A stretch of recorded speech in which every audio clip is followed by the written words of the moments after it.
Mahilig ka ba sa aircon? Baka mas mabilis kang tumanda.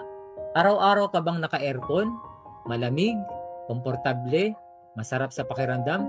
Pero ang tanong, posible bang pinapabilis mo ang pagtanda mo nang hindi mo namamalayan? Ano ang issue sa palaging pag-stay sa air condition room? Ang air conditioner kasi ay nagbibigay ginhawa. Pero kapag sobra, may epekto rin po yan sa ating katawan. Nagkakaroon ng dry skin, dehydration, poor air circulation. Hindi siya direktang nagpapatanda, pero may habits na pwedeng mag-accelerate ng aging. So, bakit pwedeng maka-apekto sa aging process? Ito yung mga hindi natin napapansin. Number 1, nagiging dry ang air. Kapag dry air, ano nangyayari? Nagiging dry din ang skin. Kapag mapapansin nyo po yan, kapag nasa loob kayo ng air conditioned room, yung balat nyo walang moisture or kulang sa tubig. Nakaka-dry air kasi kinukuha niya yung moisture ng kwarto. Nawawala ang moisture ng balat.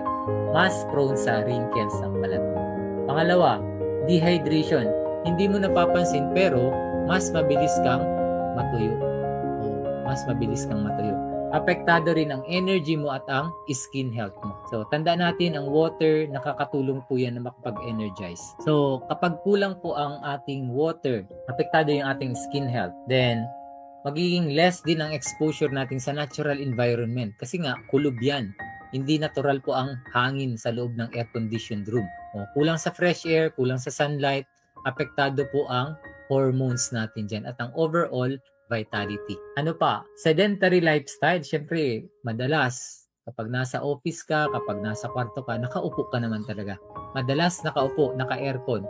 So, less ang movement. Kaya slower ang metabolism. Panglima, poor ang indoor air quality. Kung hindi nalilinis ang aircon, mas lalo pa. Pwedeng mag-circulate yung allergens at saka yung mga bacteria doon sa kwarto. Ito yung mga dahilan. Bakit pwedeng maka-apekto talaga sa aging process, sa mabilis na pagtanda. So, ano yung solusyon natin?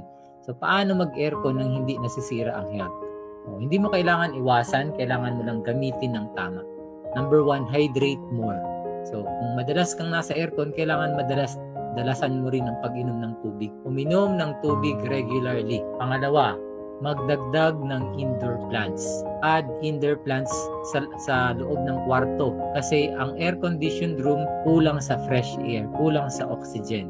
So, ang mga halaman ang magbibigay ng oxygen sa kwarto. Pangatlo, get sunlight daily. Make sure na kapag pumasok ka sa opisina at 8 hours ka dyan, kailangan nagpapaaraw ka rin.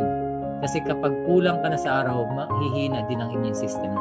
Rurupok ang mga buto mo. Mahihirapan yung tulog mo. Okay? Ang araw nakakapagpalakas ng immune system, ng buto, magpapaganda ng sirkulasyon, magpapalalim ng tulog. Then, move regularly. Tumayo-tayo din, maglakad-lakad din, mag-stretch. Hindi pwedeng nakaupo lang. Nasa air-conditioned room ka na, nakaupo lang din. Hindi maganda siya. Then, linisin regularly din. Kasi yung mga na-circulate dyan, kapag madumi, nai-inhale nyo na yan kasama. So, regular maintenance equals cleaner air.